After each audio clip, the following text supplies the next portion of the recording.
Officials and opponents is unfriendly and unacceptable. Good evening, ladies and gentlemen, and welcome to Sunbury, Pennsylvania, and Shikellamy High School Stadium, where tonight the 7-0 Red Tornadoes have traveled to meet the 2-5 Shikellamy Braves, a school heaped in football tradition and one that can look back at some of the greatest football games in our legendary history as being played, and we talk about that every year.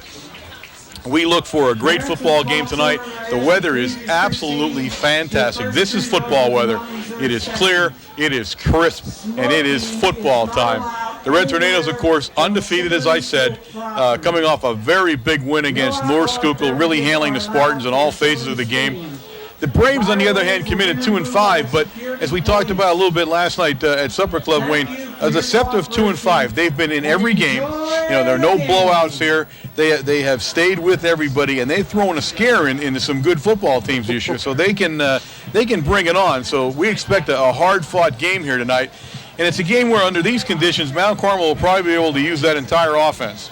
You know, I think that's what we need to probably look at tonight. And I'll tell you what, you know, you go back 2 weeks and up at Marion Catholic, you couldn't even see across the field. Last week it was a torrential downpour. And you're right, you know, I think they're sort of itching a little bit to get all their cylinders going here, both in the running department and the passing department. Although the passing department, I'll tell you what, you take a look at Dave Shinsky, what he did last week in a torrential downpour, you know, 6 of 7 for 209 yards. I'll tell you what, he amazes me every time he touches the ball and he takes the field here. You know, but defensively, what more can we say? We're doing everything that we need to do since the beginning of the season. Offensively, the same way. So, you know, we're gearing up here towards the last 3 games, and this is going to be one of the stepping stones into the playoffs. Of course, the very last game that we talk about every year is the Sillings Grove game, and that is your big key up, Warren. Now you see the Braves come in as a AAA school, which is always nice to get AAA points off them. So that's another plus that we can beat them tonight. They need, like every team that plays us, and you saw at our defense, they are going to need to put some offense up.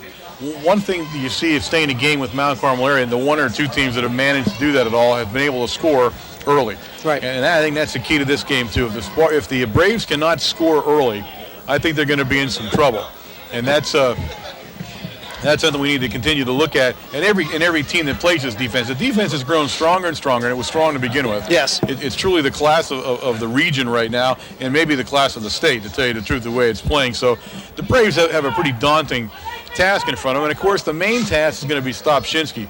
As we grow into a season and you get into this 8th game, many times you're starting to look at records of a kid that's played a lot of football for us, and Shinsky's one of them now. Shinsky is poised within 150 yards. It's a little less than that. He is poised to become the all-time passing leader. Yes. And guys, we talked about Veach. You know, when Johnny surpassed all of those records, some of those most famous records. You know, we're talking about Doviak and Buczynski here. Yes. He's going to surpass them this season as the all-time leading passer. And there's a couple of other ones there that we'll try to bring you as you go over to see Jose at halftime. He may be closer to a couple of them. So it's truly an impressive streak, some of this stuff, and it shows you just what a player Shinsky has been in the time he's been with us. You know, you take a look, and everybody talks about this, about the strength of this kid and mentally how he has kept himself in the game. You know, a lot of other kids after these first 2 games, the Panther Valley game, you know, it wasn't the best game of the season. But let me tell you what, after that game, he has stepped up and did everything that he possibly could. 78 receptions without an interception up to last week. All right, we kick this thing off, and Shinsky gets it down, and the Braves will bring it up to about the 29-yard line, where they'll take over 1st and 10. Number 11 for the Braves, Chris Brown, on the run back. So it's 1st and 10 Braves, and we'll see what they bring out here offensively against this very, very strong and formidable Red Tornado defense. Now, again, last week we saw a couple different defenses. We're in our normal 5-2. Last week we jumped into a 4-4. Martin is the quarterback here. He's at number 17, and he pitches back to Brown on the run, and Brown's going to take it back to the line of scrimmage where it'll be 2nd down and 10. No gain on the play for the Braves. Some good pursuit there. Dave Brown, number 39, making a tackle. Rich Greco, number 56. we are relatively healthy. Quintero came back this week, and we're looking at some of those other guys that may be showing. Now, what we are missing this week, and I'll talk about this in a moment here as Martin brings them up, and he looks to pass, and Buggy gets his hand up on it. Buggy got it up there and knocked it down. It'll bring up a 3rd and 10. But we talked about it last week, and we did not know, and Coach had not said it because he wasn't sure is why we didn't know. But Kufta's not playing tonight. He's not on the field to play tonight as either a kicker or in the defense. He has a back problem, which they're not sure yet, exactly. He had a long name for it. They're going to keep him out of this game and try to treat him with some therapy and stuff to hope that he can come back from that thing. But he cannot kick the way that his back was, and that's why we saw Litchko last week, and we'll see him again this week. Martin sends it down long. He's trying to hit number 80 down there, Matt Dodge. And I remember Matt Dodge from last year. Yep. He had a good game against us last year. But it'll bring up 4th down for the Braves, and they'll have to punt to the Red Tornadoes. So the Red Tornado defense at least begins this game in the same fashion that they have played in the previous 7. Number 30 coming in for Kufta, playing that corner position, is Mark Kovaleski. Brad Wolf, number 7, deep for the Braves in punt formation. The Red Tornadoes look like they're in a setup again for a run back, and they are. It's going to go to Letkavich. He catches it on the run, and he's going to stop and try to go upfield, and he'll be brought down just about the Red Tornado 44-yard line, where it's 1st and 10 Red Tornadoes in good field position after the punt. Yeah, number 1 for Shikellamy there made a great play coming down from the outside to contain Drew in the middle of the field. He did get past the blockers there to make the tackle. Jason Raines, number 1 for the Braves. Yeah. All right, Shinsky will get them lined up here in our first offensive series of the evening here at Shikellamy High School Stadium. Gets Wargo out to his left. He's got 2 guys split to his right. Darren and Matsura, 21. And he'll leave Brown in the backfield. And Brown will get the ball right up the middle. So the first play of the game goes with a big bruising fullback. He takes it over the 45-yard line to the 46. Be a gain of a yard. It'll bring up 2nd down and 9 for the Red Tornadoes.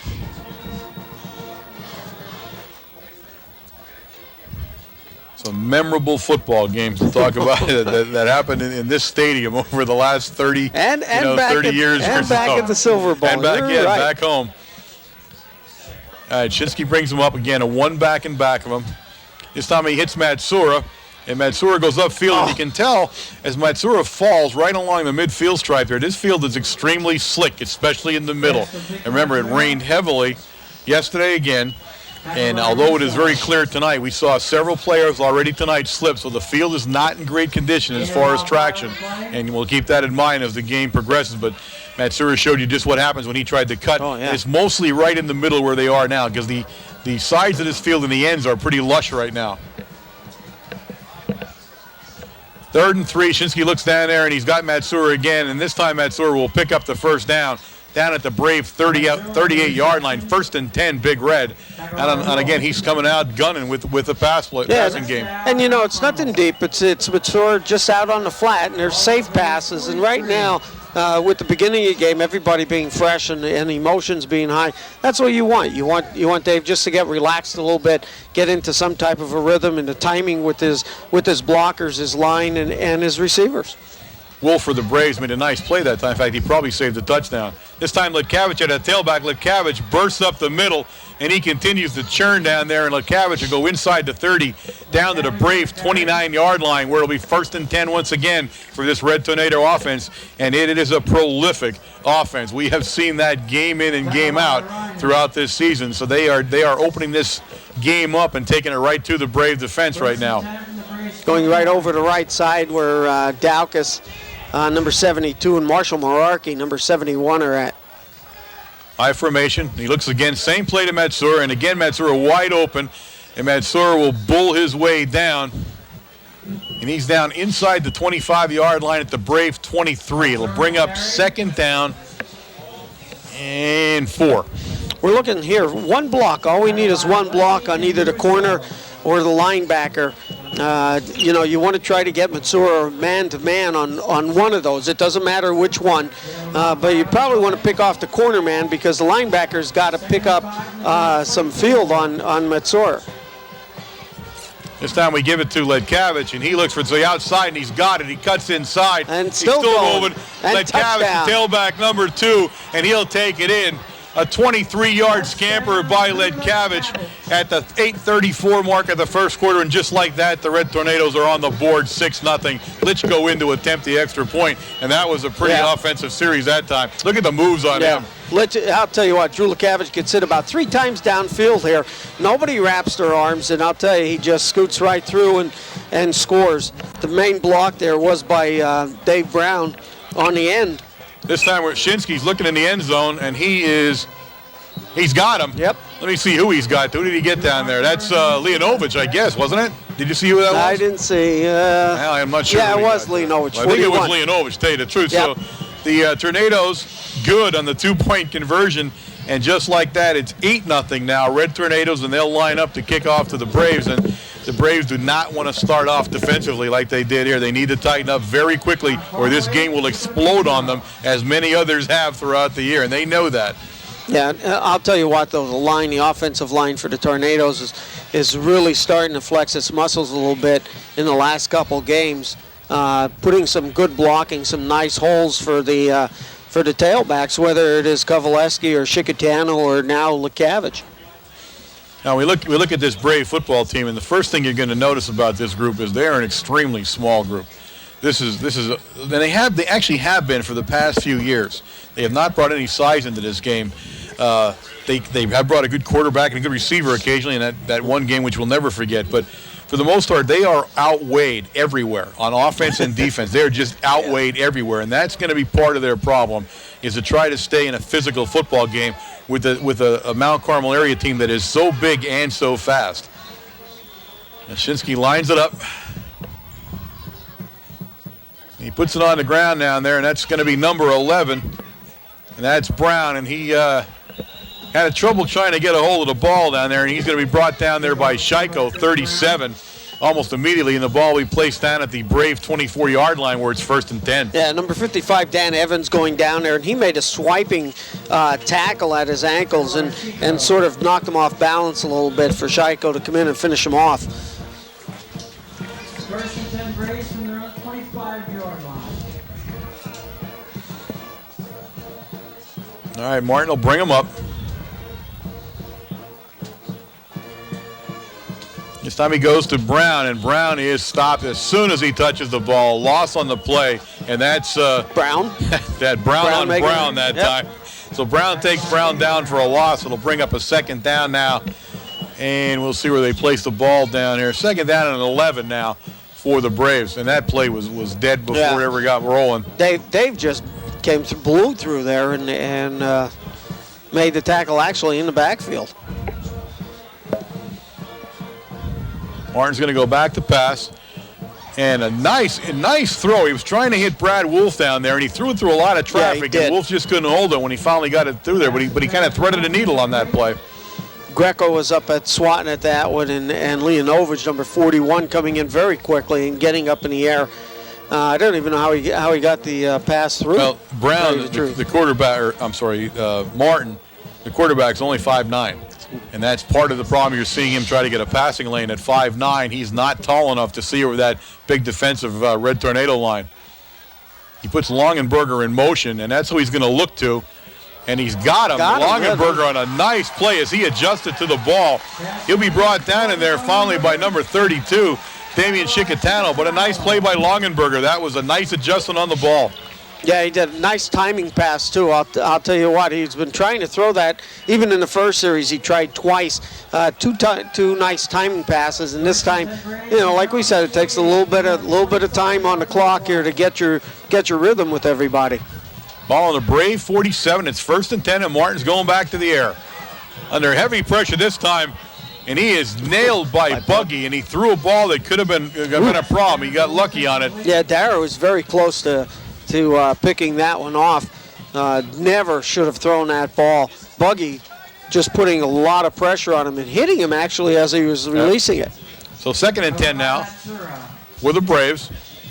And they are, if nothing else, not afraid to pass the ball. They move around a lot. He throws on the run. He does not drop back much. And I think that's a concession to his size. Yes. It's very difficult for him to throw out of the pocket. But he is going to roll a lot. And now we have that stacked receiver set out to his right. Long count. And he drops straight back, and he lost the ball. The ball's on the ground. He fumbled it, and Buggy recovered it. They have it. They have it. Number 50 recovered the ball. Oh, I thought Buggy did. I'm sorry. Buggy was there. How did I miss that? Let me see. I have no idea. I don't know how he. I'm not sure I don't know where the kid came from because you're right. I was looking through the I thought he had it for sure there. Yep. All right. It's going to be either way. It's a 3rd down now, and now it's going to be a 3rd down and about 17 or 18 for the Braves as they line up.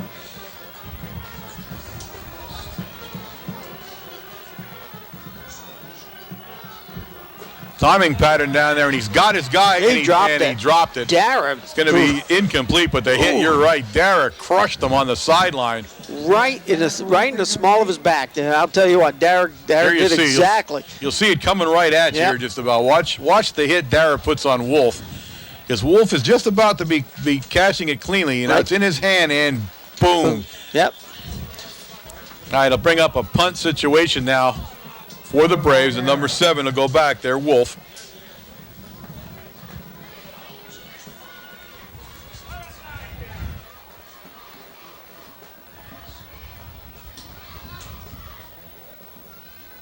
Number 7, Wolf, kicking for the Braves. He heads it in the sideline there towards Letkavich. Letkavich is going to let it go out of bounds, and it's going to go out of bounds at the Red Tornado 26-yard line. Will be 1st and 10 for the Tornadoes. They lead 8-0 here early in the game at the 6:42 mark of the first quarter. And Shinsky will line them up, and they have had their way in the first offensive series with the Braves. The Braves could do nothing to stop them, and this is where they need to stiffen here if they want to make this game close.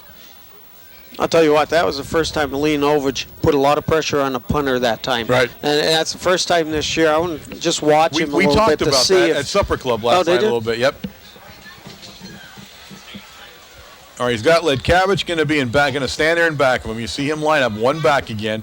He's got everybody out to his left, but he throws it to Letkavich on a pitch, and Letkavich upfield. Letkavich is just barreling his way. They cannot stop Drew Letkavich tonight as he will cross over the 45-yard line out to the 46-yard line of the Red Tornadoes. Different formation. Take a look. You got trips to the left side, and that's the position that we pitch it to. There's Drew Letkavich. Now look at all the blockers for him. We got Daukus pulling and making a block there, and Greco came around that corner there too. Yeah. So the Red Tornado offense right now, at least clicking on all cylinders here, as Shinsky will bring him up. Gives it to Kovaleski. Kovaleski breaks it outside. One man to beat there. That's all he had to do. But he picks up big yardage as he goes over the midfield stripe into Braves territory at the Braves 46-yard line. It should be a 2nd down now and about 2. A short 2, in fact, for the first down. The Red Tornadoes going side to side on offense right now. And it's what they need. This is the practice that they need in running the ball. You know, like we said, you're getting down there to the playoff arena, and you need your running game clicking so your passing game works. This time he goes back to pass on a short yardage situation, and he lets it fly down there. He was heading down there to Wargo. Just along the sideline. Will bring up 3rd down and 2 now for the Tornadoes. Defender sort of tied Wargo up a little bit around the 30-yard line and stopped his forward momentum enough that the pass was overthrown. Pass intended for Wargo incomplete, covered by Russo. All right, Shinsky will trot in with the play.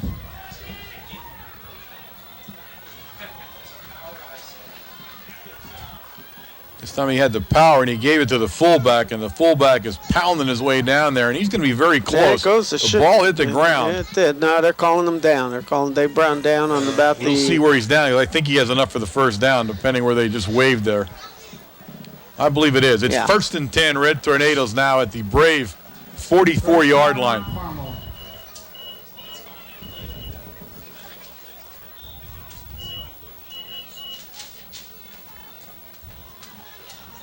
This might be, you know, when I look at this team, this might be the most noticeable size disadvantage that we've seen this year.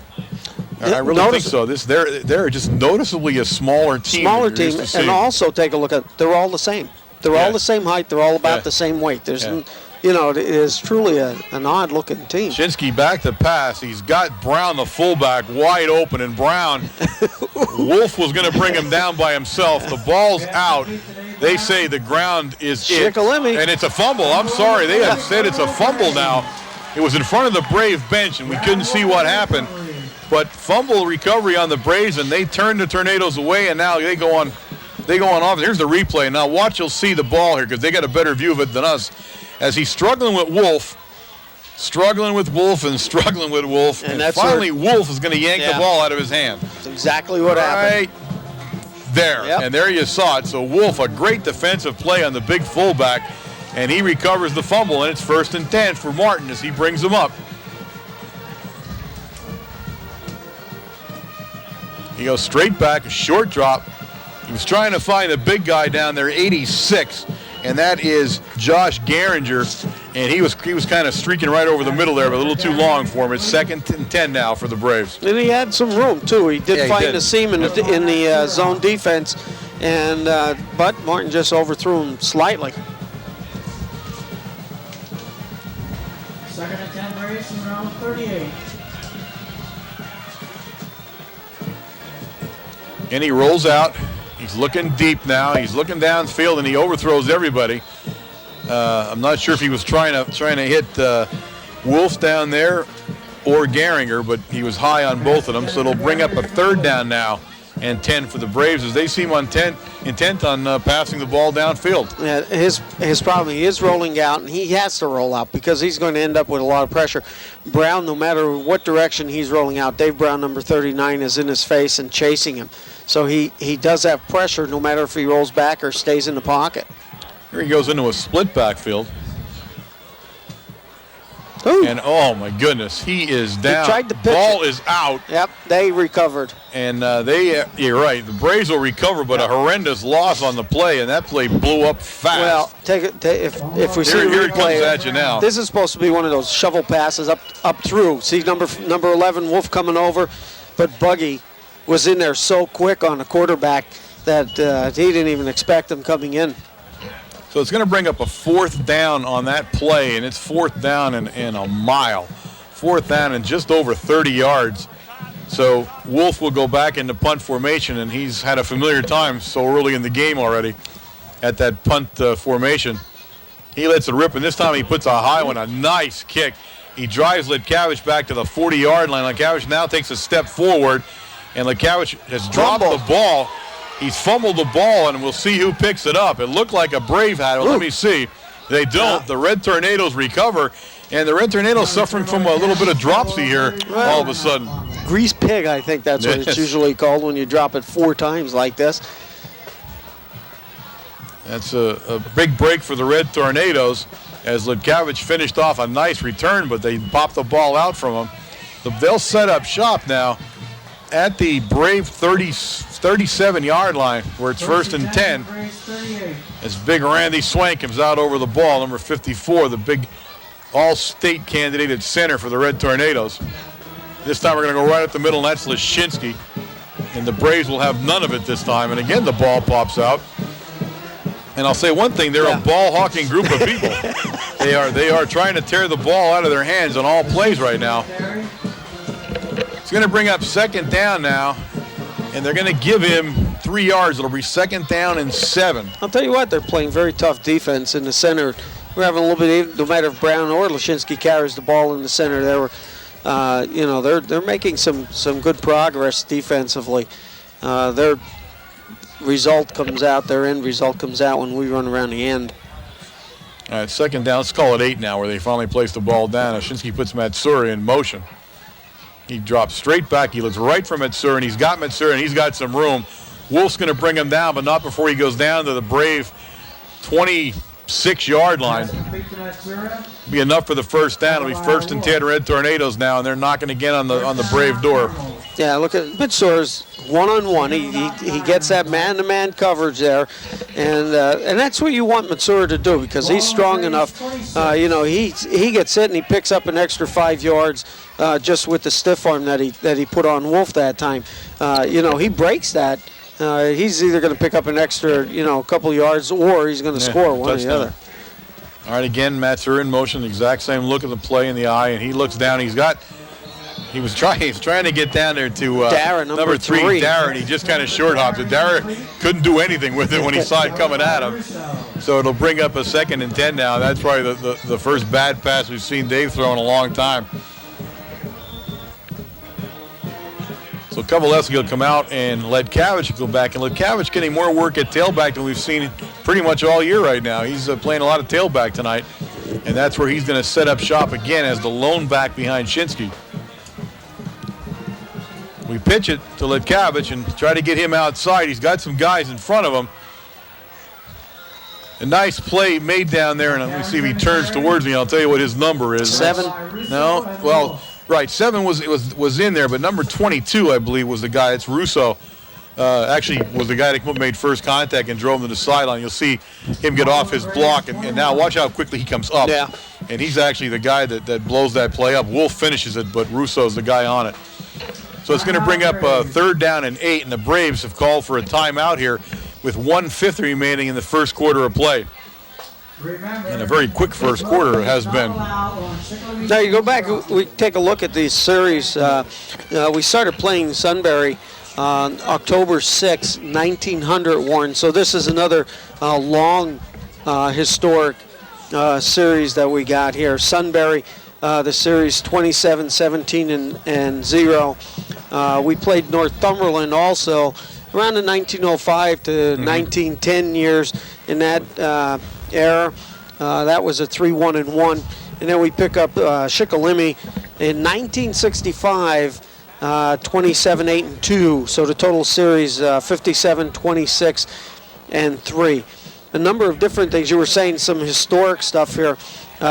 Against Sunbury in 1930, it was November, was the first night game that was ever played at the stadium. All right, 3rd down and 8, I formation. Ledkavich at tailback, Lashinsky in front of him.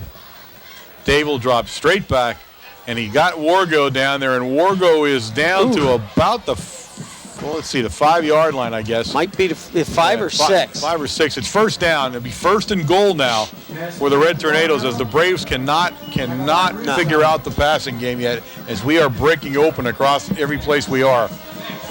The Braves are going to have to tighten that defense, that pass defense up especially. They've done a fairly good job with the run, but the passing is still killing them. So here he goes. He lines them up, goes into an I formation with the big guy, Brown now. Give it to Ledkavich. He's following Brown. He finds the crease, and he's into the end zone. So Drew Ledkavich will score on his 2nd touchdown of the evening here from 6 yards out this time at the 1:38 mark, and the Red Tornadoes are up 14-0 with Litchko in to attempt the extra point as we had a 2-point conversion on the first kick. And you got after Brown. looking at the first kick, I wasn't sure the first kick was supposed to be a 2-point. Yeah, it was. I wasn't sure. I mean, it looked pretty smooth that time, so I don't know. But this time, Litchko's going to put it up, and he's got it. He got it just got it over the bar, and he'll kick his first extra point of the evening, and it's now 15-0 Red Tornadoes, and they'll line up to kick off. But what were you saying? Or you forgot already? I forgot. Something about Brown, right? Oh no. Oh yeah. I can see it's going to be what. You are. That was good, boy. There was some dead space going there. Yeah, what are you going to do? I kept waiting for that thing that comes on late at night, and a screen flash in there. Oh my goodness. All right, a crisply played first quarter. We get near the 1:30 mark here. The Red Tornadoes getting ready to kick off to the Braves.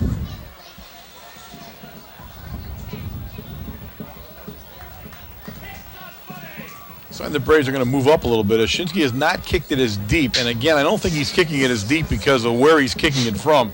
That's the danger area of the field there for footing. So I don't think he's able to get it looks like get a foot down there to get placed. Yeah, that big circle right there in the middle of the field that we can see from the 40 to 40 indicates that they also play soccer on this field. Is that what that circle is? I thought that's where the guy that parachuted in with the game ball landed. There was a parachute? I think. All right, Shinsky lets it rip. This time it goes through everybody. Ooh. And they bet. Jason Raines definitely took a chance on where that ball was going to end up at. So the ball would come out to the 20-yard line, but that was close. He had to get nervous at the end there. 6 inches. That just made it over the paint. That's an indication of this field being wet and you know, not getting a lot of bounce off. It's very soft. But I know he had to be getting nervous towards the end there. All right, Martin will bring him up. And he again, right to the air again, and this time it's intercepted. I believe Wargo picked it off. He did. They're going to mark it as an interception, and just like that, the Red Tornadoes take over at the Brave 33-yard line, 1st and 10. Watch Wargo here, number 27. I'll tell you what, he goes very low for this. It's a low pass. Nice play, though. Take a look at that replay there. That is beautiful. Wargo picks it off the grass. He was trying to get it to Matt Dodge, but just led him too far, and Wargo picked him up.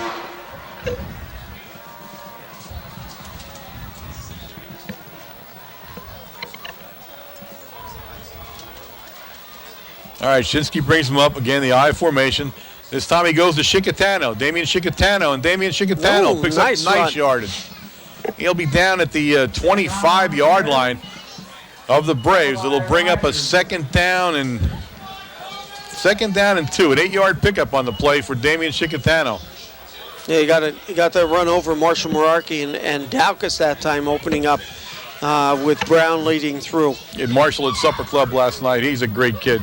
Oh my goodness, he is. He's the kind of kid you want to have for your kid. I'll be truthful, he really is. He's just a neat kid. His size, though, you'd need an extra job. Well, yeah, I wasn't thinking about trying to feed him. Yeah, that's true. Okay. But he is just. We called on him to speak for the group.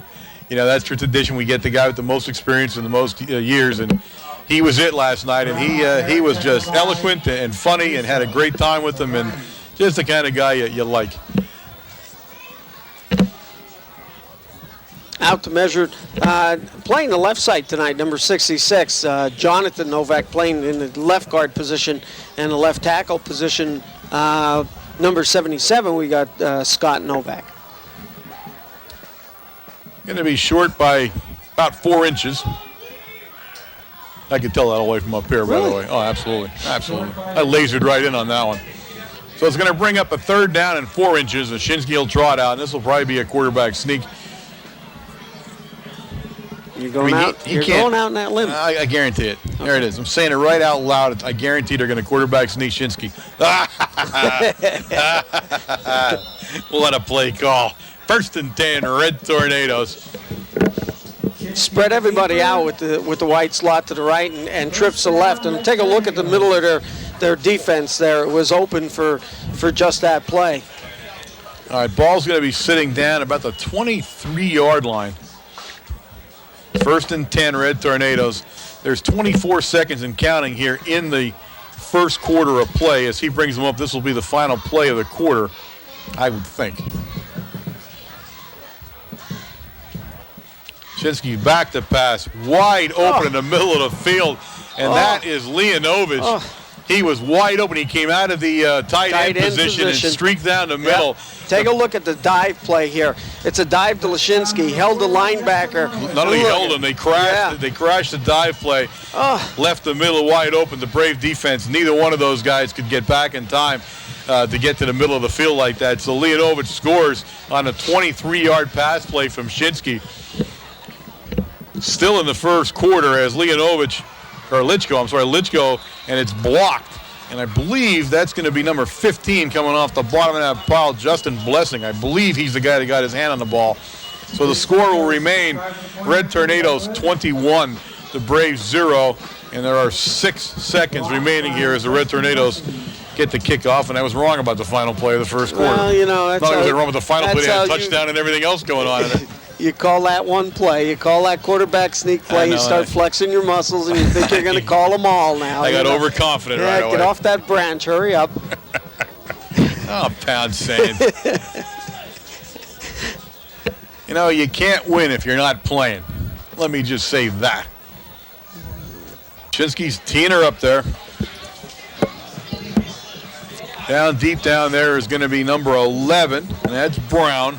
And number 1, Raines, who had a very shaky moment there in the last kickoff. So I don't think he's going to try that one again. I think he might pick it up no matter what now.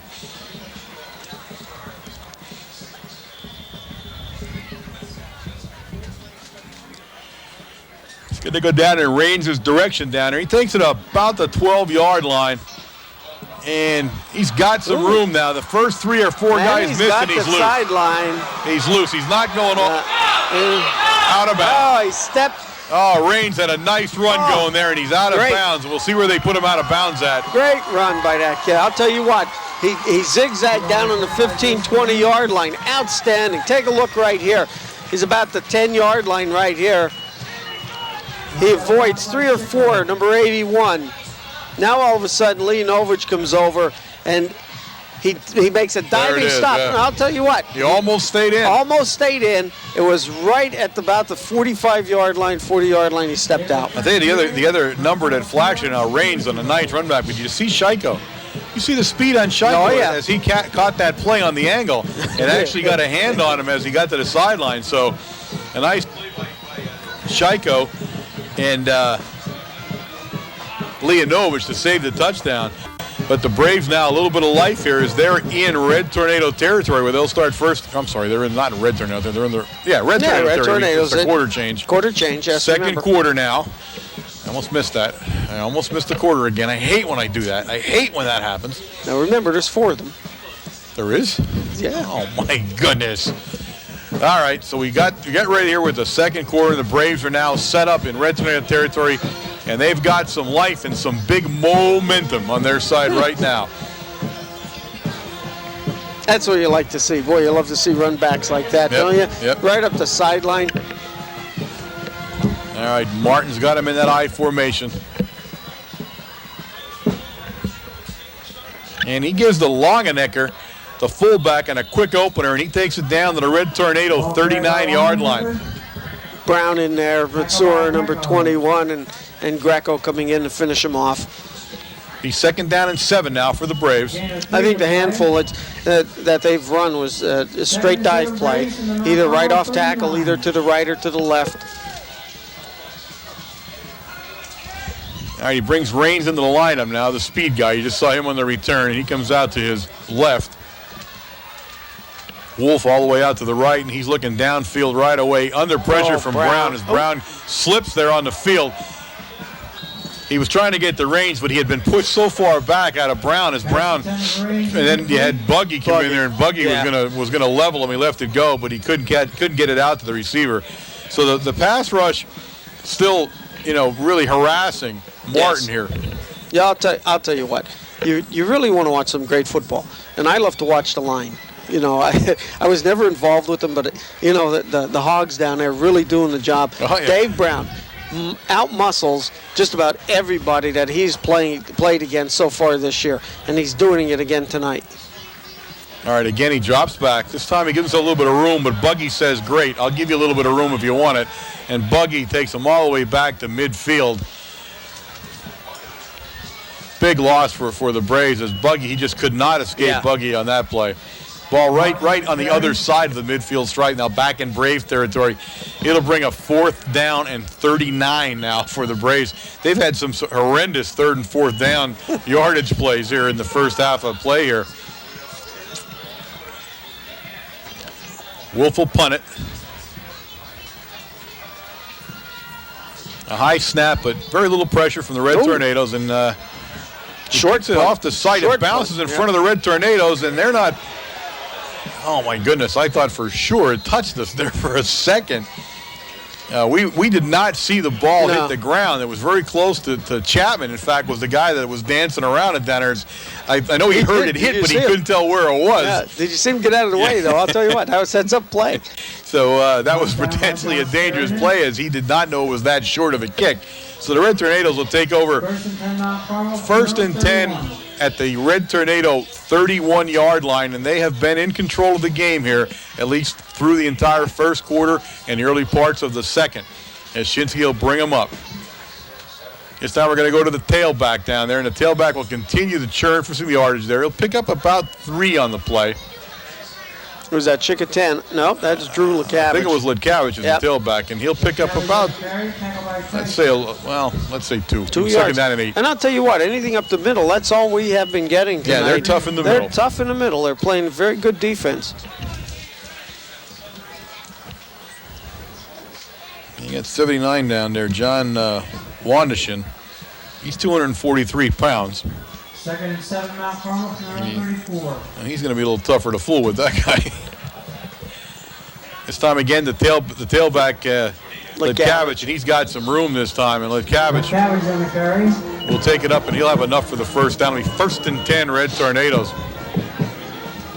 One thing that Drew is showing coming through the hole is the speed that he does have, that the quickness, explosion off the ball, and as soon as he gets it, he's through the line and down into the linebacking core there. And once you get that far, you're picking up some yardage. You have a wider field to look at, and that's one thing he has to get used to doing, is being able to read the open field more. I'm going to put Darren in that small motion, and it's an end around. Dara's got the ball. Nice wall of blocking, and Dara's rolling down the Red Tornado sideline. He'll be pushed out of bounds finally down at the brave 42-yard line. But a nice run by Dara, and a flag down on the Red Tornado bench. I'm not sure what that's going to be. It would have to be probably hitting out of bounds. Unnecessary roughness, because Johnny was already out. There you see. Watch the play as Dara makes that turn. He just stutter steps there, a guy. Now he's going to crease back to the sideline. And you're right. And that, well, you can see the end of that play where that penalty is going to come. That's going to be a costly penalty on the Braves. And the Braves want a timeout, which is unusual. Tell you what, nice play call. I mean, that was, Drew in the backfield, all alone. Yeah. Carried the ball the last 3 times. Now all of a sudden we set up trips, and we saw Drew score from that position before. We set up trips to the right. He comes this way. Dara swings back for the reverse handoff. The Braves call a timeout with 9:13 remaining in the second quarter, and I say it's an odd timeout because there was so much time in between that before the referee to decide the call and where they're going to mark the ball. So I'm kind of surprised the Braves would need even more time than they did, unless he's trying to calm them down. Maybe he wants to get their head back in the game a little bit.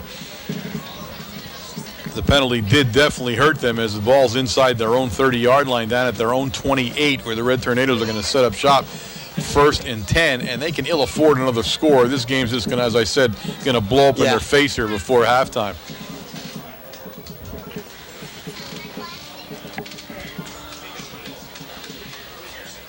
One other little tidbit there off the sheet. We get these little things from Mr. Phil Gergen. Oh, absolutely. Phil is fantastic. And week in and week out, he's there for us. And one of the things is 1967, third year we played Shikellamy.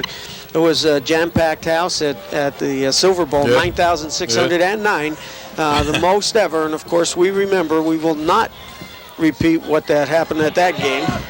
Okay, and Shinsky gets to the Leonovich, and Leonovich has got a head of steam on him, and Leonovich all the way down to the 7-yard line where it's first and goal. Red Tornadoes, as we see Leonovich coming out of that tight end position now. Excellent. More than we have the entire season. That's right, and I'll tell you what, some great running. But look at the pass here by Dave Shinsky. He did see he had pressure from the backside and released the ball just in time to Leonovich. But take a look at Leonovich when he gets the ball now. He's starting to put a little bit of distance between him and the defender as soon as he catches it. All right, now we're going to line up with the 2 big fullbacks. You got Brown Lashinsky, and you got Matsura in the tailback, and he'll follow them. He's going to pick his way down, and he's very close to the goal line. No signal yet. Touchdown, Red Tornadoes. Matsura on we'll call it an 8-yard run. That's where the ball was marked at. So 8 yards for Matsura. And just like that, it's 27-0 with Litchko about to attempt the extra point, and the Braves have been stunned here in the first half of play. I mean, what more? You have Scott Novak over there. You got Jonathan Novak over there, and then you're putting Brown and Lashinsky up through the center of that hole. Let's go. Puts it up Excellent. strong. Now that was a good kick. He went. No, Swank. Oh, I'm sorry. Swank. Swank kicked it. Not Litchfield. I was going to say I don't see 12 standing there. Woo. Busy up here talking back and forth, and Swank, my main man from the gap, puts it through the gap for the extra point. It's 28-0 now, Red Tornadoes, and Swank shows he has some leg. Tell you what, he's not letting anybody. You know, we talked about Greco moving all over the place. He played about 5 positions. Yeah. Swanky says, no, none of this stuff. I'm going back. I'm going to kick this time. Quintero in the game now for the first time. Quintero got hurt in a JV game, hurt his neck, and we've been very careful with him. But look at him. Look at this guy. Right up the middle again, and this time it's Wolf, and he breaks free all the way up the middle. Leonovich finally brings him down. Quintero, like a bullet, though, took the blocker on. Yeah, he did. But a nice return for the Braves as they're up to their own 46-yard line where they'll be in business 1st and 10. And again, they're very good on the special teams. They've had some nice runs, this time by Wolf, last time by Raines. 1st and 10 Braves. All right, Martin will bring them up. They desperately need to do something offensively on this series to try to stay in this football game.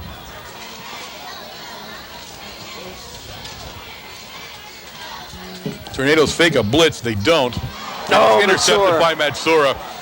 Matsura has the ball. He crosses back into Brave territory, and Matsura all the way down to the Brave 37-yard line where it's 1st and 10. Red Tornadoes, and the Braves are in serious trouble right now. Matsura watched that ball. Dara was over to help number 3, but he watched the quarterback the whole time and just stepped up from his own position to pick that ball off. All right, Shinsky will trot in. I was just, waiting to see if Swank trotted in there. I wasn't sure after all that talk.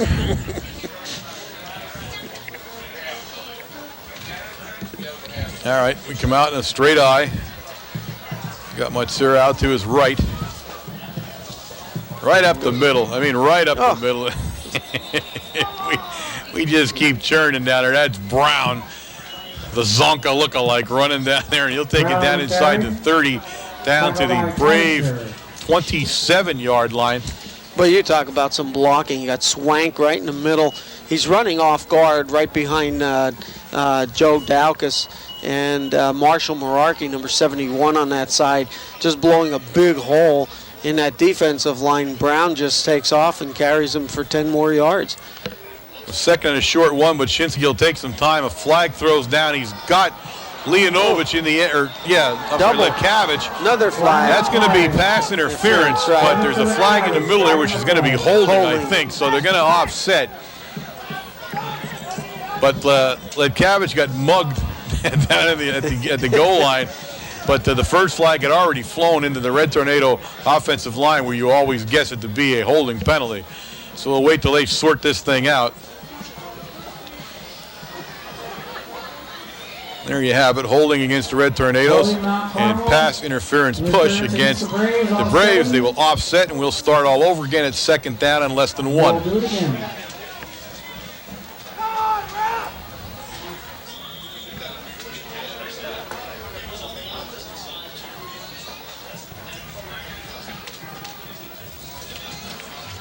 Shinsky will bring him up. This time he's going to split that backfield. He's in shotgun formation in between those two guys, but he hands it to Lekavich. Lekavich easily picks up the first down as he'll do some damage getting it down to the Brave 22-yard line where it's 1st and 10, Red Tornadoes. Interesting call. Again, we've seen a lot of different plays from different formations. Yeah, this time we bring both guys up in a split, and we lead Brown down through the hole and hand off to Lekavich. Yeah, more so than anything, I think you've seen that playbook open up a little bit with formations and plays. This time Kovaleski, and you're going to see his speed as he comes around a corner and makes his cut. And Kovaleski will take it inside the Brave 20-yard line down to the 18. Pick up about 6-7 yards on the play. Big number 58, Kovacic. I'm not sure which one he is, but we'll go with Kovacic. But anyway, he made a pretty good tackle on the play to bring Kovaleski down. You don't want to get guys with that big their name wrong because they might try to find me. Shinsky back to pass again. He's got Wargo, and this time that one got away from him a little bit. Yeah, it did. As Wargo was open. Now he's going to look at Wargo, and I think he's going to tell him he ran that route a little too deep. Is where I think he's going to say to him. And Wargo came back and said to him at Sworth, "Did I run that a little too deep?" Is he yelling at me?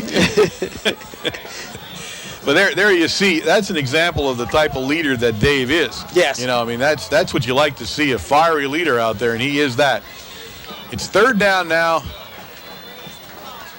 And we give it to Damian Shikellamy, who bounces it outside. Shikellany's got the corner, and Shikellany's got the touchdown. An 18-yard scamper by Damian Shikellamy at the 6:04 mark of the second quarter. The score now 34-0. The extra point, ladies and gentlemen, will put this into the mercy rule. This will be the earliest we've seen the mercy rule this year, but it will also be the fourth time we've inflicted the mercy rule on an opposing team this year. Nice cut there, right behind Buggy. Swank. Oh, and he is now deadly. And there it is. The mercy rule goes into effect, ladies and gentlemen, at 6:04 of the second quarter. The clock will now run almost continuously. Oh, he can only be in the second half. All right. So it's 35-0. You're right. He is absolutely right. The mercy rule is not invoked until the second half, which it will be unless they score here before that time. But the Red Tornadoes just completely handling the Braves here tonight in Sunbury. The Braves just having a tough time offensively and defensively, not been able to do a whole lot. Have shined on this play right here. They've been very good on kickoff returns. They've had some nice, exciting runs there by both of those guys, Wolf and Raines back there. And they're going to need one to break one right now to try to keep themselves in the football game because it's gotten out of the hand very quickly.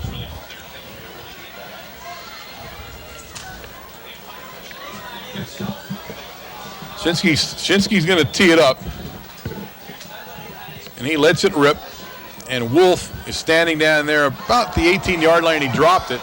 And Quintero, first guy, missed him, but he had the first hit on. They bring it out over the 30-yard line up to the Brave third, let's say 32-yard line where it's 1st and 10. Leonovich finally bringing the ball carrier down. That ball is definitely slippery. Oh, yeah. On both sides. I mean, everybody's having a hard time holding on to that thing as they bring it upfield.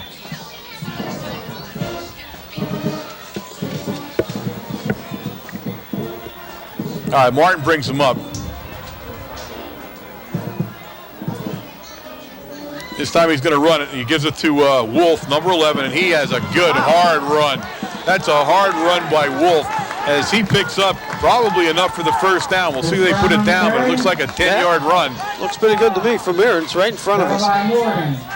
Well, call it then. That's First and down. 10.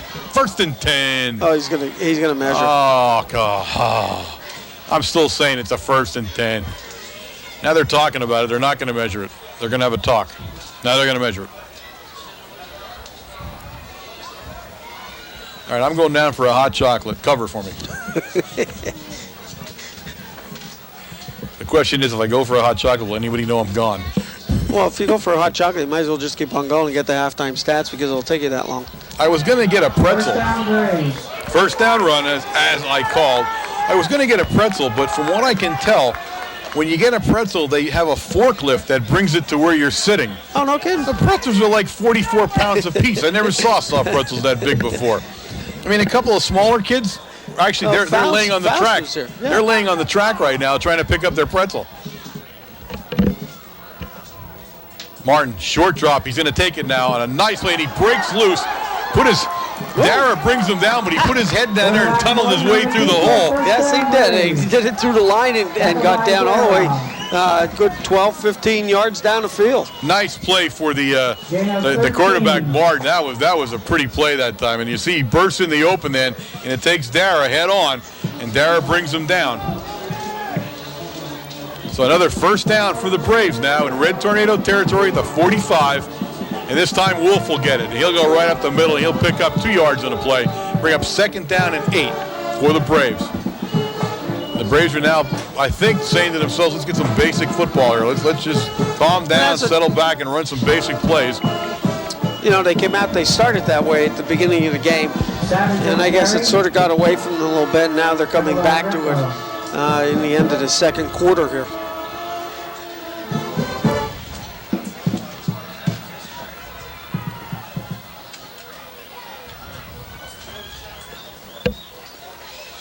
Martin looks to pass. He's got a guy down there. Nice play that time. There was a pretty pass play. As you saw, he got down there to number 7, and that's Wolf. Nice play. I'll tell you what, he made a little out move, you know, froze the defender and just kept on going right down the sidelines. And it was timing. The quarterback was releasing the ball a lot sooner than what the receiver got there. Right. So another first down for the Braves as they are on their best march here. And again, he looks downfield, and this time he's going to overthrow Brad Wolf. Wolf was well covered down there by Wargo and Ledkavich on the play. It'll bring up a 2nd down and 10 now for the Braves. Covered by Wargo.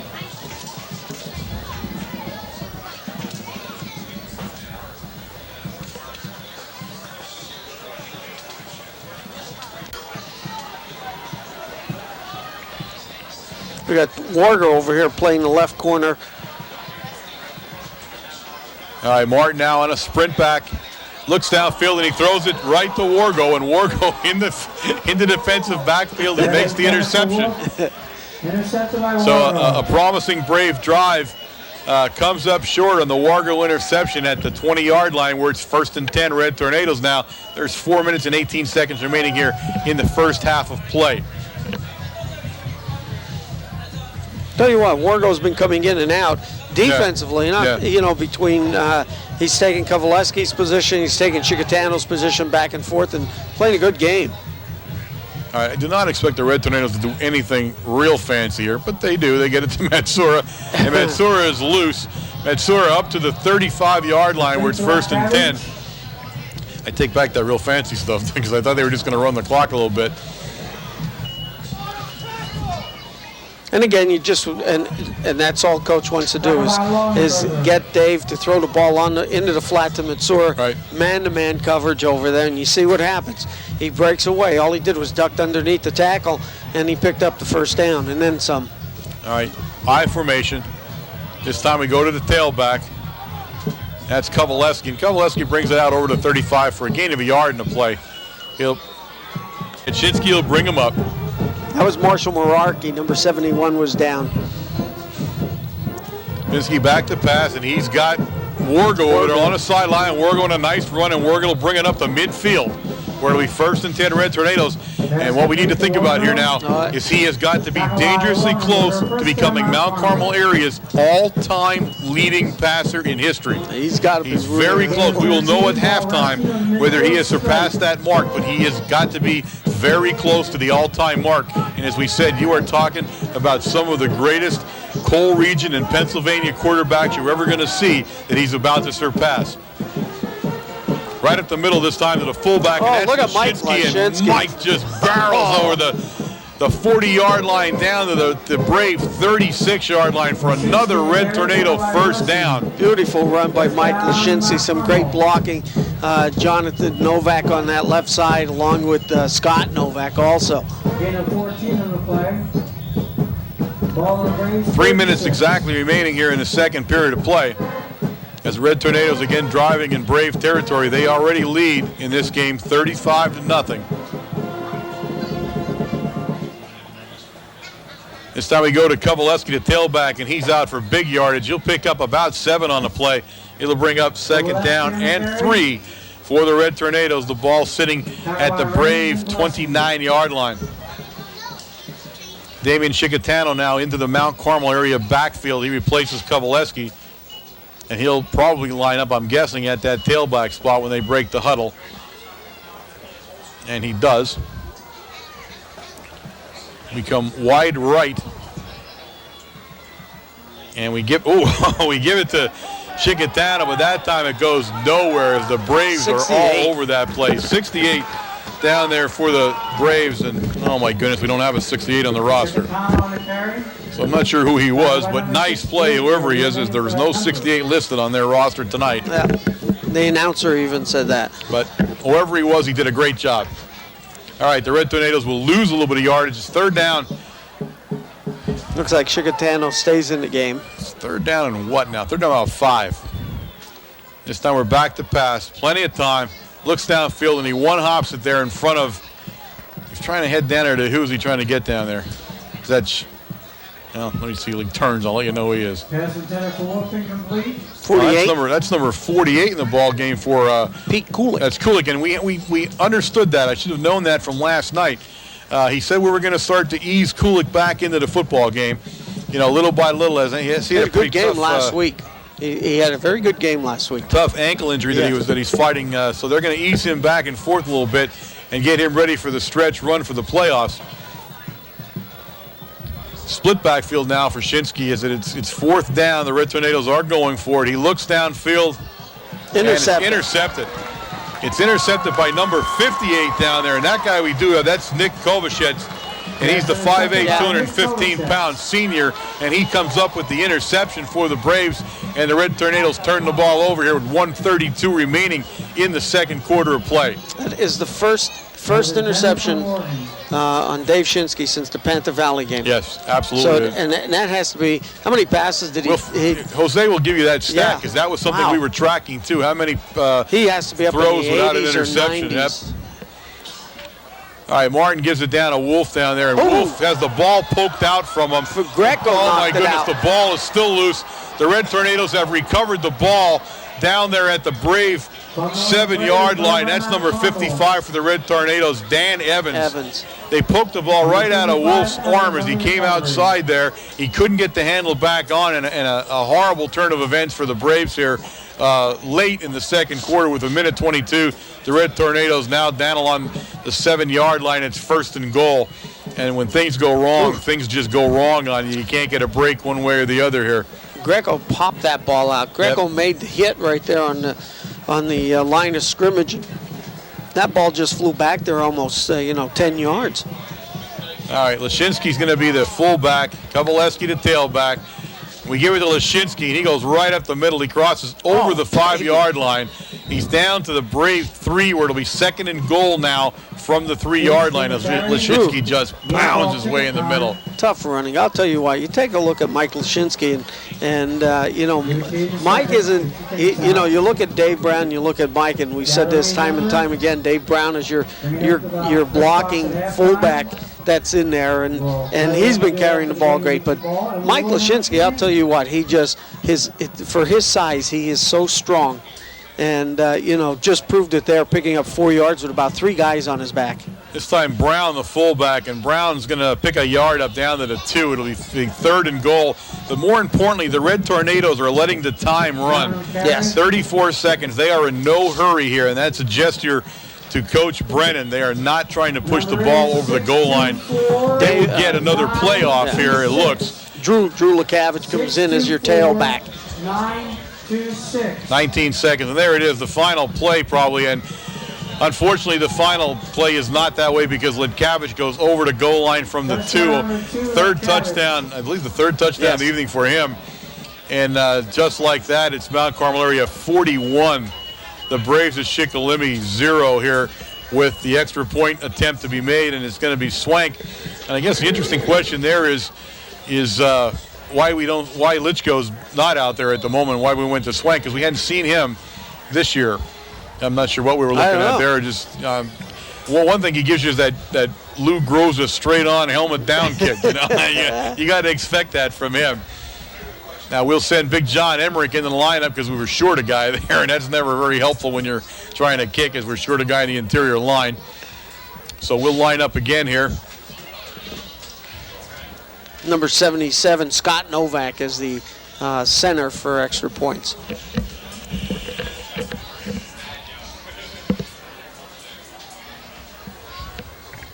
Well, he reminds you of Nick Bonacani, doesn't he? He's all over the field, the last 60-minute man, right? Yeah. Now we know who's doing it. Yeah, absolutely. All right. I'm assuming we took a timeout there. Is that Yeah, what we did to here? get somebody in. That's right. Wonder why we're taking so long here on an extra point attempt. But Swank is now doing that famous Swank lean as he leans into it and pops it up. This time he's not going to get it. And I think he's blaming the holder. So Swank walks off the field, and it's 41-0 Red Tornadoes, with his modest streak coming to a screeching halt here. I'll tell you what, though, I was impressed. Although, it doesn't take much. No, I didn't touch that one, did I? No. All right, now, interestingly enough, Lichko comes out to kick off. So I'm not sure what we're trying to do with everybody as far as. Well, I think we're trying to give everybody a shot at kicking here is the way it looks. 13.9 seconds. I don't think you want to put Dave Shinsky out on the field to kick. You're probably right. You don't want to take that chance of somebody getting hurt. In fact, I'll tell you what, it looks like there's all new clean jerseys out there for the Tornadoes. Well, at least a good bunch of them anyway, as we have a lot of different people in the ball game now for us on this kick coverage team as Lichko tees it up. And he bounces a nice bouncing kick. It's picked up by number 22 from the Braves down there. And that's Russo. Russo will bring the ball up. And 55, Dan Evans getting up for making that tackle. Right to the Braves 30-yard line. We'll be 1st and 10 Braves. There are 8 seconds remaining here in the first half of play. John Aremic, number 75, coming into play in the tackle position. Dan Evans, number 55, stays in. He's playing the left defensive end. Martin will bring him up.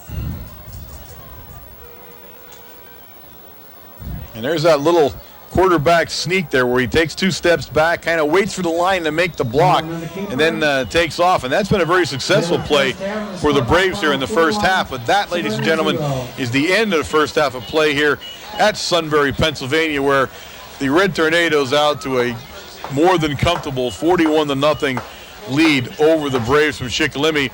We'll have the first half stats, and the most interesting stat of all, we'll be asking Jose to verify that passing yardage for Mr. Shinsky to see if he indeed becomes the all-time passing leader. We'll know that shortly, so stay tuned, folks. Okay, gang, we're back here to start the second half of play here. Both teams are huddling here, and Wayne will give us the first half stats courtesy of Jose Gonzalo. I'm going to do the old rope-a-dope. I'm going to come back. I'm going to give our stats second. Shikellamy side of the ball, 11 carries for minus yardage, minus 13 yards. Rushing the ball, 2 of 14 in the passing department for 38 with 4 first downs. And the reason I want to do that is because of the amount of stats that we do have. In the rushing department, we have 27 carries for 191 yards. Litkavich, 9 for 86. Kovaleski, 4 for 21. Shikatano, 3 for 23. Lashinsky, 4 for 23. Brown, 3 for 12. Matsur, 1 for 8. Dara, 1 for 15. And Shinsky, 1 for 2. In the passing department, and again, this is the big one, passing, 10 of 15 for 118 yards. Matsur, 5 for 42. Wargo, 2 for 29. Brown, 1 for 6. Leonovich, 2 for 41. And as we had talked about before, right before the end of the first half there, is that Dave Shinsky needs 26 yards for the record. And he's not going to get them. And he's not going to get them. But also, there's Shikatano carrying the ball. But also, we had talked about also the receptions coming from the Panther Valley game with the interceptions. He has thrown 92 receptions 92 passes without an interception, which is just an outstanding mark to begin with. He broke the record from 2 years ago that he had with 78, I think, if I'm not mistaken. But previous to that, it was held by Dan Rupp, back in the 70s. So quite some marks here. You'll see this happen next week. So again, as we will not see Shinsky the remainder of the game. Shikatano now at the tailback. And Damien, now a nice run by Damien. If he crosses over midfield And he'll pick up some good yardage in the play. It's going to leave them with a 3rd and 3. Shikellamy on the carry. When they're all said and done there, as there are some different guys floating around that offensive unit, including Cisnowski, 10, the new quarterback. As we said, we probably not see Shinsky again the remainder of the evening here, as they'll put his arm to bed, and we'll wait to see that momentous moment in Danville next week. Cisnowski brings the play, and there are still some first-line guys playing there. Of course, we got at least what is initially some sad news, if it's true, that Meraki may have hurt himself a little more seriously than we would have wanted. We'll wait and see how that plays out. And, of course, by the time you watch this broadcast, we'll all know what's going on there. But Chickatano on the pitch.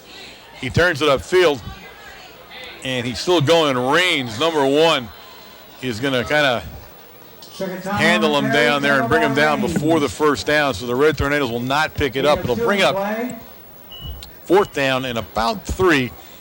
And the Red Tornadoes will see what they elect to do. And I believe they're going to elect to punt here.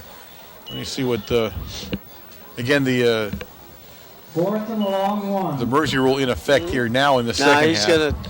He's sending Cisnowski in number 10 with the play, holding there as long as he possibly can. It's 4th and 2, a long 2, where they put Chickatano down on that last play. So we'll timeout. We don't have a tailback. We don't have anybody in there. We're going to do something different there.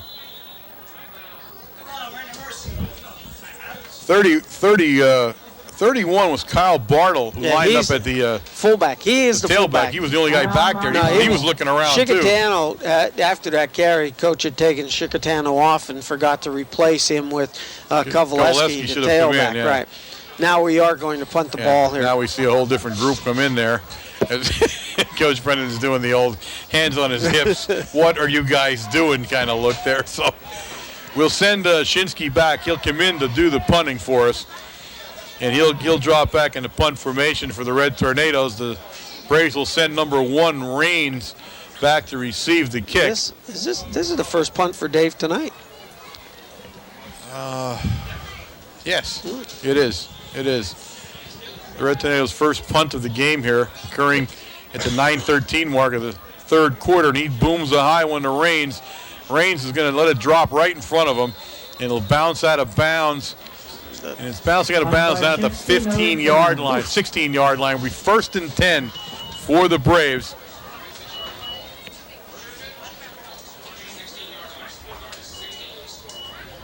First and 10 Braves from number 16. There's got to be no tougher position in coaching than Coach Kirk had to do here. Down 41-0. At the halftime. What do you tell your people? This is a game you're just going to basically tell them to forget. It never happened. It doesn't count. You're not learning anything from it. Let's just look at the next group and go from there. Right at the middle on the handoff, the Red Tornadoes stop him, stack him up after a gain of about a yard on the play. It'll bring up 2nd down and 9. Jesus. For the Braves. Brown, everybody's there. Lishinsky. It was Longenberger on the carry, the fullback on the carry. He's carried it sparingly tonight. Actually, in high school, from the formation that we use in high school, we probably, and have done so for many years, probably utilize the fullback more than 99% of the high school football teams do. All right, looked like we were going to pass, and it was a draw play, and it was buried. They'll lose yardage. Matsura Swank coming in, into the backfield, slowing everything down. Matsura coming in, making the tackle for about maybe a 2-yard loss on the play. Definitely getting chilly now. I got to chill. We go to. Oh, yeah. That'll work.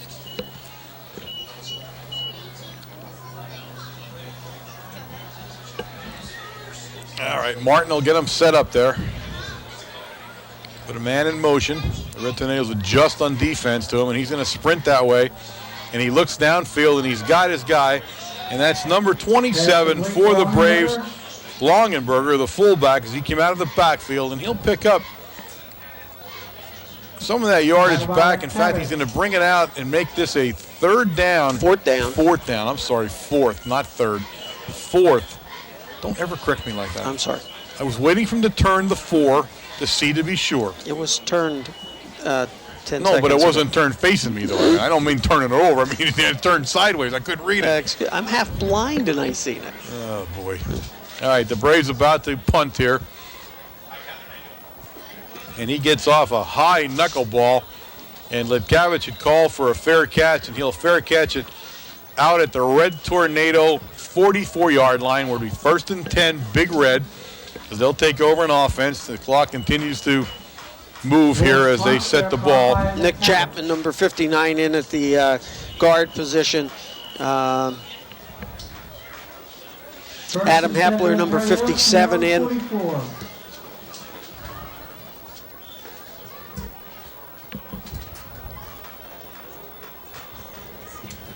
Number 34, Dave Sebastian, in at the wide receiver position.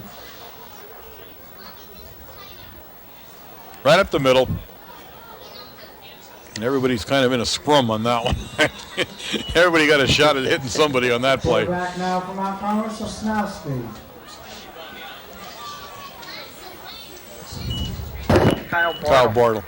I think we're helping. Now we get to help Chuck out a little bit. He mostly does it for us, but we get to help out a little bit there. Number 42, John Janolic goes in. I'll try to keep you posted here as people are going to, because they're going to move in and out of this lineup now at will. As he gets them lined up there, he's got Bartle at that fullback position. The Braves are showing blitz, and they do come right up the middle. We try to go outside. We do. Look at this. That's Shiko. Shiko's going to have to beat Bartle. He won't, or Raines. He won't. A flag down, and I think he got the face mask. I'm not sure, but he may have.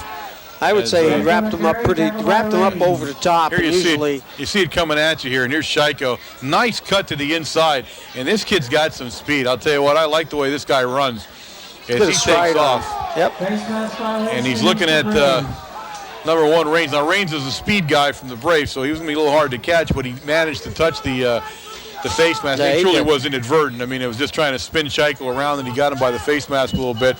So another couple yards there are going to tacked on to the penalty, and the ball will set up now at the Brave 23-yard line or so, where it is 1st and 10, Red Tornadoes. Number 80, Rodney Burcheski, in at the fullback position.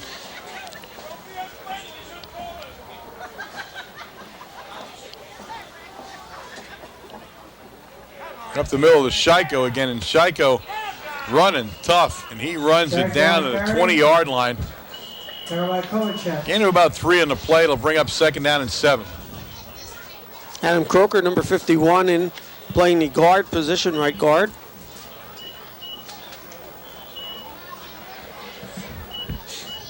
And number 1 into the ball game, Quintero now to the Mount Carmel area lineup, and he'll bring the play in. This is Sosnowski. As they ease him back also from that neck injury. You want to be careful with him too. And he'll go out wide to the left. Number 76, Jason Boyer, left tackle. Shiko, and this time Shiko's going to be upended in the backfield. A nice play down there, and that's number 4 getting off the bottom of the pile, and he's the guy that really blew it up. That's Matt Reinert for the Braves. So a nice play by Reinert. Red Tornadoes will lose yardage on the play. It should bring up now a 3rd down and 9. Ball back at the original line of scrimmage, about the 22-yard line, a little past the 22-yard line. 3:46 remaining here in the 3rd quarter, as the clock now moving like lightning under the mercy rule. 83, Sean Fracolosi, the tight end on the left side. We pitch it to Shiko to get him out there. He makes a nice cut. And Shiko, again, running really hard. I like the way this guy runs the ball. He'll take it to about the 20-yard line, a 2-yard gain, as he couldn't quite get around the corner. And now it is 4th. And let me see where they place him down. 4th and 8. So 4th down and 8 now for the Red Tornadoes, and the ball back at the Brave 20-yard line. Shiko has some nice head moves there. Nice fakes as he was going through. He gave a little head move to the outside and then came back to the inside. Shiko's a freshman, guys. All right, Sosnowski came out of that shotgun formation, and he looks down there. He was trying to head down in there for Number 34, Dave Sebastian, down along the Red Tornadoes sideline, just through his hands.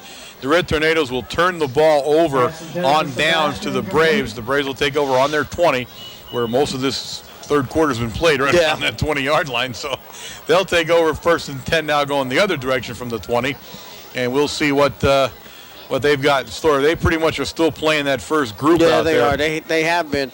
75, John Aremic in on defense. 51, Adam Croker. Quintero, number 1, is in. Number 72, Joe Daukus is now playing the nose guard position. This time we're going to go right up the middle, and that's number 11 with the ball, and that's Brown, the tailback. He'll pick up some yardage on the play. Number 83 making the tackle, and I was just ready to announce his name, playing the defensive end, Sean Fracalosi. Actually, Sean Fracalosi, I wanted to mention that he recovered the kickoff. Oh, did he? We were going through the stats there, and he made a nice recovery of the kickoff as it was a short kick there. And I want to get his name in there before I forgot. All right, again, this time some room now for Brown. Well, I thought some room, but number 59, Chapman there, he closed that hole. He'll get up over the 30-yard line. It'll be enough for the first down. It'll be 1st and 10 Braves. And Brown comes up gimpy there from the Chapman hit, and he'll walk out of the ball game. And a new man into the field now, play for the Braves is number 33. And I'll tell you what, he's not on here either. I'm not sure who did the lineup card here. For their own people, There's a lot of people on here with the same numbers, so I did not know who the tailback is anymore. And he obviously has the ball, which is, I'm sorry I can't tell you who that is. The fullback in there, number 44, is Jesse Savage, as the Braves now are substituting pretty freely into that offensive group, as there's a whole bunch of different people in there. Quick pitch with the student body right. And Dave Sebastian coming up from the corner position. That's where he's playing left corner to make a good tackle, only for a 1-yard pickup. Weaver on the carry. It's going to be under 30 seconds to play in the third quarter when Orange snaps this ball. And again, he'll give it to 33, and Chapman, and who's the guy in the bottom there? When he stands up, we'll catch who he is. Chapman all over him, along with number 51 for the Red Tornadoes. And that is Adam Croker. So a nice play by Croker down there, and Chapman. It'll bring up 3rd down and about, let's see, 3rd down and 8. And that will be the end of the third quarter of play here at the Shikellamy High School Stadium, with the score, Mount Carmel area 41, the Braves of Shikellamy 0. All right, Martin's going to roll there to pass, and he's under some pressure. He looks downfield, and nice play by Quintero. Right at the last minute, steps in there. The ball went flying up in the air. Watch it. We replay. I hope we get a replay of this. It's jumping around on us there a little bit.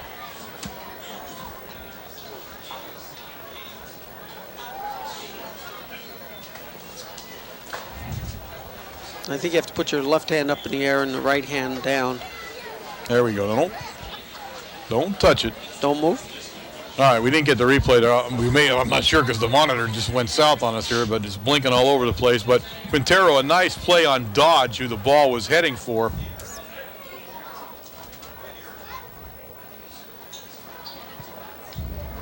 Well, that could be it for the monitor, folks. Chaika will take the kick at the 32-yard line.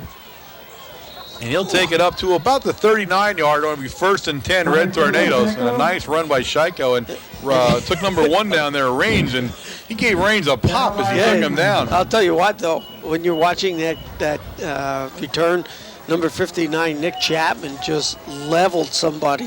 The kid flew, I think, 5 yards in the air when he hit him. We have to have the crew look at this little TV because you get to wiggle this thing about 40 different ways before it goes back on again. Yeah, with us moving back and stay forth. On. So if we do get any kind of replays now, we're not going to be able to tell you because we're not able to keep the monitor rolling here. Sosnowski hits number 83 there. Sean Fracalosi out in the flat. Fracalosi, we just sent a crack technician up here, but it's a loose connection, Joe. I already diagnosed this problem from a technical standpoint. Yeah, unfortunately, he did that. And he's looking at me like, moron, I could have found that out. But you got to wiggle that baby, Joe. I'm telling you, just is not going to go. on the way home tonight in the van, tear that thing apart and get it fixed. Number 11, Derek Lepotsky comes in as a wide receiver coming over here to the left-hand side, along with number 81, nice. Josh Jaworski. He fixes it. Joe Guchin, that's the man. The magic fingers of Joe Guchin fixing the TV. Shigo on the run. He brought down in there by number 4, and that's Reinert. Boy, this thing's hasn't been this clear since we started off. Yeah, I don't know what he did to it, but now it's working perfectly, and I'm not going to go near it. But I'm still thinking we need a probably anywhere from a 32 to a 50-inch screen from now on, because we're getting older. Remind me to tell Dave we need that. But remind me to tell him that when I'm not standing close to him. He's still not gotten over that felt on the microphone thing yet either. You won't be hurt when he's rolling around on the floor laughing? Nah, I've learned that. He can't hurt me anymore. He's tried all those tricks. All right, Sosnowski will bring him up. This time he drops back to pass. Plenty of time. He was heading out there to number 81 of the Red Tornadoes, is who he was trying to hit, and that's Josh Jaworski. Whereas Jaworski, the sophomore, 5'10", 150-pound wide receiver. And the Red Tornadoes now will be forced to punt the ball where it is 4th and 9. And this time we will see a different punter as Litchko trots out. This is unusual. We don't see a lot of different punting going on throughout the year, but Litchko will go back as they groom him for that kicking duties. Nice center. And he has a nice kick. Number 1 down there is going to take it upfield, and he's been their most dangerous guy, Raines. And he takes it up in a nice return over midfield in the Red Tornado territory at the Red Tornado 48-yard line. First and 10 Braves. Adam Croker on that tackle, Jaworski and Kyle Bartle, number 31.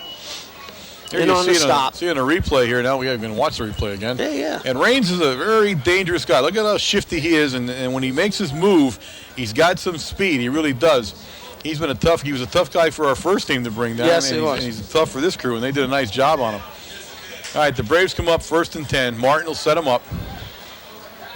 There goes the monitor again. So this time, big number 11, and he has got a head of steam on him down there.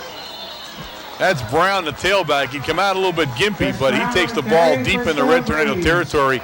They'll put him at the 20, right on the 25-yard line, where it's 1st and 10 Braves, and the Braves are moving here with 7:15 remaining in the ball game. Adam Croker coming out of that line position to make that tackle. And we gave up on the monitor. All right, again, and there he goes again, and this time he's going to take it into the end zone. And the Braves have scored at the 6:54 mark. A 25-yard run by Chris Brown. And the Braves are on the scoreboard. The shutout is finally averted. 41-6. Red Tornadoes lead, and the Braves will go in and attempt the extra point, and we'll see what they're going to do. And now they're going to go for 2, or they're going to go for 9, or what they're going to do. I don't think they were anticipating going in the end zone because nobody's out there. Here comes the kicker now. All right, they are going to attempt the kick. Number 6, Jed Ramsey, and he might, I don't know what he was watching, but he got a dirty look as he ran out to the field there. He was over here talking to his friends. So Ramsey will attempt it. A bad snap, but he got it up, and he did do it. That was a nice job by number 6, Jeb Ramsey. He's a 5'6", 140-pound junior, and he does a lot of work there to get it over the bar. And so at 6:54 here in the football game, it is Mount Carmel area 41 and the Shikellamy area Braves 7. Mount Carmel area band buses are starting to warm up over there. The lights are on and they're getting ready to roll. This has been a beautiful night, but it got decidedly cold and damp here. Probably in the very low 40s right now here. Don't forget, you're right by the river, and that's the reason why it's damp out there. And when I went down for the stats, when I went down for the stats, the field is wet, and very damp. And that's one of the reasons probably for all the fumbles that we had seen in that first quarter. What are they building over there? Do you know? Did you ask? Do you care? No, I didn't. It's a whole new building going up over there. I didn't even bother to ask. Okay, thanks. I appreciate it. Once again, your own little world. All right. Ramsey's got it teed up, and he'll kick it down to the Red Tornadoes. He's not had a lot to do tonight, so he wants to put his all into these.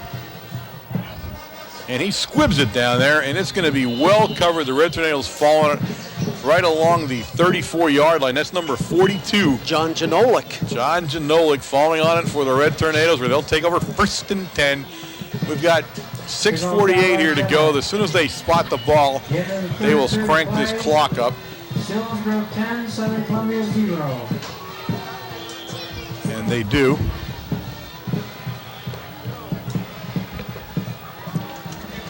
Number 28, I see Nate Morgan. We're short a guy He's here. in. Morgan out there with the catch, and Morgan a nifty move, and Morgan's still Still on rolling, the and Morgan street. breaks Yep. loose and takes it up over the 45-yard line to the 46-yard line. Enough for the first down, 1st and 10 Red Tornadoes. And there you saw how shifty Nate Morgan can be. And you remember, as we were talking, coming up through the ranks, always keep your feet moving. Yeah. As soon as you stop your feet, you're dead in the water. Nate kept his feet moving and picked up an extra 7 yards on that after the first hit. I wasn't there when they had that lesson. Really? No, I missed that. Absolutely missed it. And it's a shame because it carried through the rest of my life. What can I tell you? You are a stationary type person, that's true. We'll go the other direction this time. Again, Morgan, and this time he comes back upfield. Ooh, and they throw that flag, and I think he was trying to take an eye out with that one. He was literally trying to take somebody's Yes, eye out. I did notice that. He threw it right at the person. My goodness. All right, a flag and a play. And this is That's coming back. This has been a remarkably penalty-free football game, on both sides of the ball. Both of these teams have played a very clean football game. I think that was about the third, I think, if I'm not mistaken, about the third flag. This one will go against the Red Tornadoes it was a holding penalty there, right in the middle of the line where he threw it. Luckily, everybody still has their vision. Holding against Mount Carmel. All right, so it's going to be, let's see, it'll bring up a first down, and let's see. First down, let me figure this out. Get your shoes off, hurry up. First down and like 30, 39 or 500, one or the other. It's a long way. All right up the middle this time. Wow. And that is 31. the fullback, Bartle. Bartle carrying the ball. That's the first time we saw Bartle in the fullback position. Usually here, I was just going to say he's coming in, but he's not. Number 80 is usually in there. I remember you making a remark about the number, first of all being an end number, and that is Rodney Buracheski. Tackle by Kerman Abdul. Number 76, Jason Boyer in.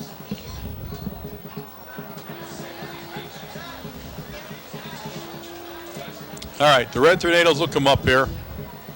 Cisnowski's got him set. Shiko up over the 45-yard line now to about the 47-yard line. So he'll cross back over the original line of scrimmage on that play. It'll bring up a third down now, 3rd down and 9. Number 88, Alan Homitz, is in a sophomore, 5'8", 150 pounds. Braves also now substituting as many people as they can, as they've got a lot of different jerseys in there now, a lot of different kids playing. I'm almost afraid to take a look at all the numbers since they didn't have that many numbers on the roster here tonight. Number 44 splitting out Troy Casella. Far right. This time we look downfield, the pass got a guy open down there, big number 88, and that was Alan Homitz. He just talked about a 5'8", 150-pound junior. So it'll bring up a 4th down now and 9, and the Tornadoes will elect to punt. 3:18 and counting remaining in the ball game.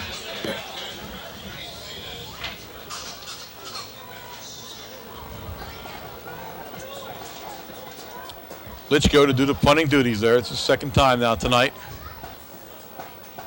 And nearly blocked, but again, he gets a high kick that they're going to bounce, and we'll see which direction it heads in. It heads in, doesn't head any direction. It kind of just sits in the 35-yard line where it'll be down by the Red Tornadoes. The Braves will take over. 1st and 10. 2 minutes and 45 seconds and counting here in the ball game. All right, we got a timeout on the field here, folks, at the 2:38 mark. Braves want to. I think the Braves basically want to get everybody set in actually who's in there now, and they've got a much different group of people. In fact, they have a new quarterback. Let me see as he turns his head. Troy Zimmerman, number 13? 13. The old lucky 13 number for the quarterback. But Troy now, Zimmerman in the lineup for the Braves, and he does some traffic control there. Zimmerman is a 5'11", 180-pound junior here for the Braves. And he'll give it to number 25. That's Zach Stuttgart.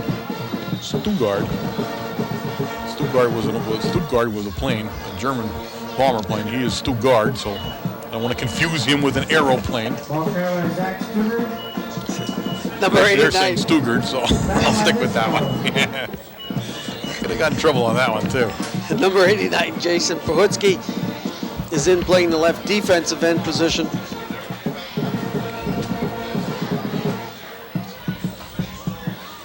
This time he coming the other direction with 33 there, and he is buried down in there.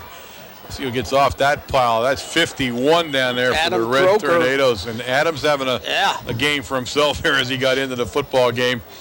A big loss for the Braves on the play. It's going to bring up third down now and third and 15. What the heck? We'll call it third and 15 to go. The ball sitting on the Brave 40-yard line, 135 and counting in the ball game as Zimmerman brings them up brings the offense up there. We shift around a little bit, and we go right up the middle, and we go nowhere. The Braves will go nowhere, and again, that's big. That's 75 down there. That's the big guy, Remick. He ends that thing before it gets rolling. And now we see something different. Joe Gushin has come up, and he has thrown the monitor out of the press box and down onto the ground, which I believe is how he's now said it's fixed. Okay, so he did take my word for it and fix it the right way. Now, the only other thing that's going to happen here is he keeps fooling around with this thing, and I assume that every light on the western half of Sunbury goes out before he's done plugging it in. All right, under a minute to play here now. Back to pass goes Stuttgart, and he was just a little bit long there. And the crowd turned ugly on the ref on that one, but I think they're just ugly because it's cold and they want to go home like the rest of us here. Covering on the play was Derek Lepotsky, number 11. You're actually going to tell me you fixed that thing like with 4 seconds left to go here. Look at these guys down there. That's why we fixed it. Look at that crew. There's a guy that ate one of the 72-pound pretzels earlier in the night here. Tell me I'm not worried about him. No, look. That's the big man. Dave gets a wave in there. I'm impressed. All right, 15 seconds. The Red Tornadoes are basically just kicking the mud off their cleats now as they will not run another play in this football game. And that, ladies and gentlemen, is going to be it here from Shikellamy High School Stadium in Sunbury, Pennsylvania, the county seat of Northumberland County, where the Braves have fallen to the Red Tornadoes 41-7. The Red Tornadoes now 8-0 on the season, and they look forward to a road game. We play 2 road games in a row as we will head to the new Danville Stadium. And those of you who are watching this on a Wednesday night and going on Friday, it is the new stadium out by the Danville State School. Not the old one. The old what? Stadium. Right. It's the new stadium. I'm glad you made that difference there. That's great. That's true. It's a new one, but it's out there along the highway between Danville and Bloomsburg now. That is true. At the State School, you can see the stadium from the road, so it's not that hard. You can see the light standards there. So we look forward to meeting the Ironmen at Danville, and of course that promises to be a good game. Yep. Danville having a little bit of a disappointing season, but I don't think they're going to let that get in the way of a game with us. You talk about Dave Zielinski, the head coach out there. We had seen him at Shamokin a number of years ago as head coach, and we know that he's a defensive man, not more than offense. He loves his defensive play, and he's a great general at that. So yes, we're sort of looking forward to a very good game, a good tune-up for the playoffs coming up. We had a great game tonight. We did all the things we wanted to do. I'm sure Coach is happy. On the downside, I still see Meraki over there with a knee immobilizer. Yeah, he has an ice bag. So he's had an ice bag on it. So we hope the best for him, and of course, by the time you see this game, we'll know that Supper Club will have a full discussion of that, I'm sure, as Coach goes over the injuries and talks about these kids and what they're facing to get back and what they'll need to do. So, hopefully tomorrow night we get good news, not bad news, and we'll know that then. Remember, if you get a chance, come down to Supper Club. I say it all the time. It costs you $5. You know, if you don't eat, you don't eat. I don't care if you do $7. Maybe you're on a diet. You never know. Well, I've never been any. Oh, well, I know. You don't know. Nodding acquaintance with a diet. That is not in your vocabulary. I know that. So I'm not going to worry about the diet part of it, but just a great time. We get to meet the kids. We're getting into the home stretch. You know, we get the report on the playoff picture. Phil does a full review of the playoff picture. In fact, he's now, and I thought it was odd last night, he reviewed both the Pennsylvania, Ohio, and Arkansas high school playoff picture. I don't know where he's getting those numbers from.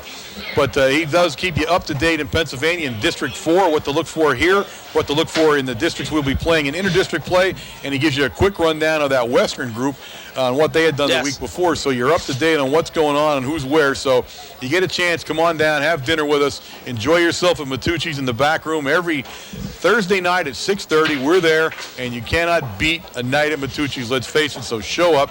I'll second. The press box is now seconding that one. So the Matucci's, as we know, is well known around the area. But we look forward to this in 2 nights. We will be at Danville. We'll bring you this game from Danville's new stadium, and we will continue to see if we can go undefeated here in the regular season against the Ironmen. And of course, we'll close out the week after that with Selinsgrove at home. So another big game for us as we end the season. So with nothing more to talk about tonight, as we've talked about everything we can, including things we probably shouldn't have. David's going to audit this. He's going to edit this. I'm sorry. I'm going to thankfully say that on behalf of everyone here at WKMC TV, I am Warren Altamar. And Wayne Brokenshire. Good night.